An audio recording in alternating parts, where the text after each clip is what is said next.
I find a great place to get ideas is when you're walking, and this happened this morning. Well, a sunny morning brings forth the ability to pull out the camera and shoot some thoughts while walking. So what I'm going to do under the banner of Legacy Mentor, and it will be a playlist, is I'm going to share 5-letter tools that I have found to be quite useful. Now, I use these 5 letters and they form an acronym. Now, give or take acronyms if you like them or not, but I found them useful, and there's a very special way that I bring them together. And the acronyms usually spell a word, but sometimes they don't, and that's okay. But I think it's more around the availability of this way of thinking. And I'll put feeling in there as well. When it comes to acronyms, some people go, "Arr."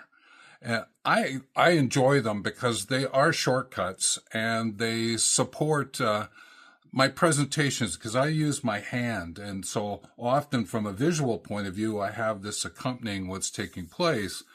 And what I do is I take the acronym and I take the first letter and I connect it to a word to build a story. And I find that to be very useful because from a visual, auditory, kinesthetic point of view, it supports all kinds of learning. So that's why I use acronyms.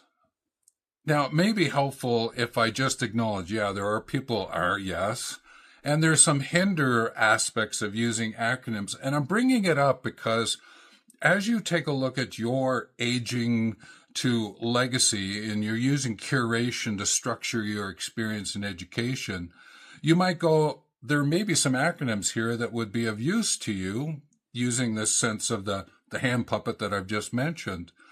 But there are some hindrances that I just wanted to go over. Sometimes it feels like a coded language between those who know and those who know. But in actual fact, again, it's a presentation technique. It's sometimes persons will take it and just sort of say, okay, I got enough, zip by, when in fact, dig into the acronym and find out what's there. It's not just some simplified way of going over the knowledge and skills. It's meant to dive into and learn a little bit more from. And one of the great learnings for me along the way is to make sure that the acronym is clear.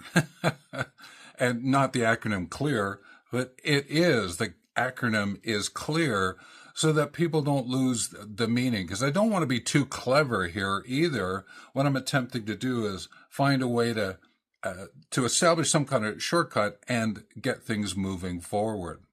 Now, on the counterpart, there are some reasons that acronyms support. And one of those is that it does create a structure for what it is that you want to share, your story sharing. Again, the hand puppets there structure it, but the acronym is a great way to remember what sequence things go in.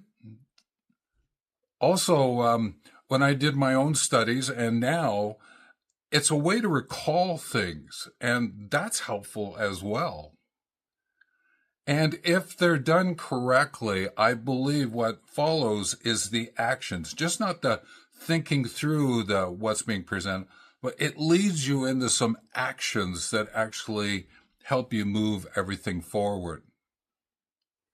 At the end of the video, I just give a little bit more insight about acronyms. I'm not going to go over it here. Always and in all ways, take care, and we'll see you on the next video.